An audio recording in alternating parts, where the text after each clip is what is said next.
overview on Nimbus. Now, Nimbus is a cloud-based storage system, and also it allows you to socially interact with students and other teachers. So we're going to take a look at it today. So let's go on and take a look at where we log in. Now, if you've gone in and signed in yourself, you will see that you should have a dashboard that comes up where your passkeys are saved, and you should be able to get in right away. But I'm going to give you a brief overview on how to get into it from the Tentacle homepage. What you're going to see below the quick links, right there underneath the Genesis Parent portal, is a link for Nimbus Cloud. Now, as we select this, we're going to get a login screen, and your username is one that you've been given, so I'm just going to go ahead and log in here. Okay, now as we log in, let's take a look at the first thing you will see when you log in. When you log in, you will find yourself on the Home tab, which you'll notice that there's a number of tabs up here. This is, one of 6 personalized dashboard tabs that allow you to interact within Nimbus. Now, the Home tab displays your name and an image, or otherwise known as an avatar. Now, this name and image is associated with you in many ways. So when you interact and do posts and things of that nature, your name and the image is going to show up. So this is something that you can personalize, and we'll get into this in another video blog.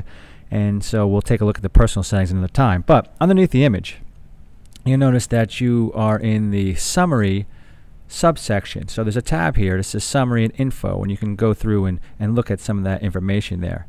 So any of the other, well, actually not any, but the some of the other tabs, some of the other areas, like groups is one, where when you get into the groups, you'll see a whole number of subsections that you'll be able to access different features.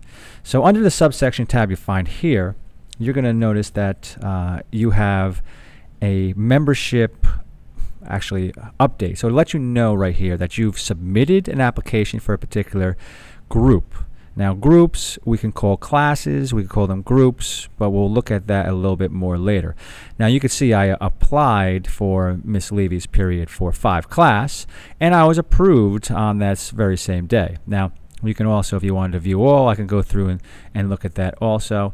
But this is where you see some activity that's taking place here.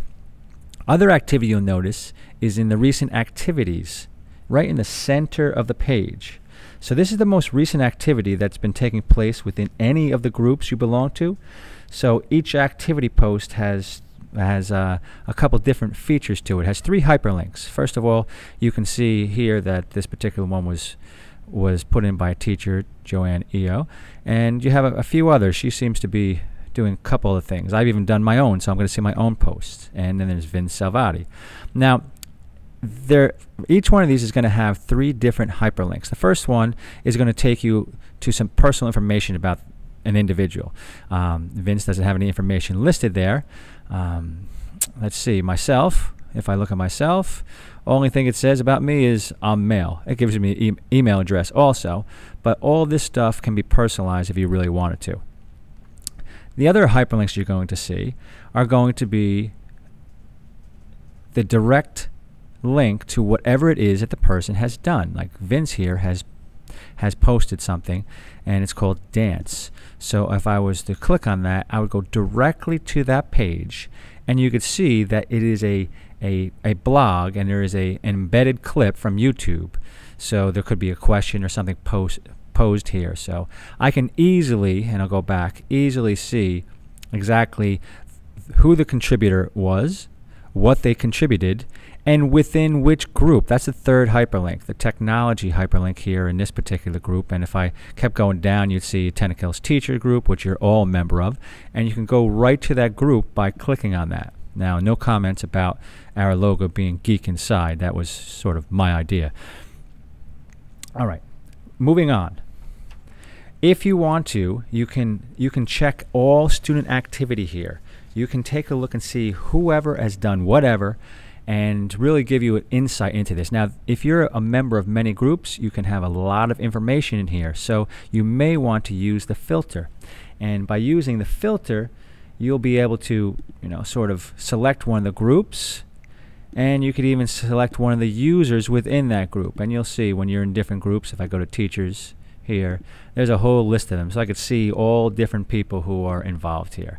So if I wanted to search, and I wanted to just search myself, and I would search that, what you notice is everything that I've done, uploading, taking down, with the logo that is associated with that particular group. Now let me clear this. Now, on the right, you're going to find out where you can change, your personal information and change the settings, both which will be discussed in another video blog. But below that, you'll see any assignments that are upcoming. It looks like there's a pop culture assignment. I believe this one was put in by Joanne. She put that in there. It's a nice demo. It says it's due Friday. So that's an assignment where you can add attachments and have it attached to a particular group, particular individual. You could do it in a number of different ways. Now, the upcoming events is another feature which is really nice, because you have a planner, and I'll just click on the planner to show you very briefly. The planner, this is a personal planner, and it shows all the dates, anything that's been input from not just myself, because it's a personal planner, but any of the groups or classes that I'm a member of. So if this was a student would go to this planner, and all assignments, anything that's due that a teacher inputs from any one of the classes would all come here to this one planner. So rather than having to go to individual websites, a student can go to one place and see everything. And then from here, you can go in and actually, you'll go in and you'll see, well, there's nothing really here. Well, Webspiration. How about a Nimbus introductory meeting? And I could go directly to that particular event. And there's a whole bunch of things here when you add this, but that's for another time. Let's go back to the home page again. Now, students will be able to see all their class due dates, as I was just saying here, without having to navigate, but this list can be forced to show things even if they're far away. So sometimes you put upcoming events and it only shows a few weeks if you have a number of things. But if you need to, you can force really important things up there rather than just some current homework assignments. All right, now I think we've basically covered the Home tab. If you want to learn how to change your settings, feel free to go to the next video that we're going to create. But if not, the next one you will want to view will cover the Groups tab. And the Groups tab, there's a lot more to it. It's probably going to be broken down into several different clips. But we want to thank you for watching and ask you to have a great day.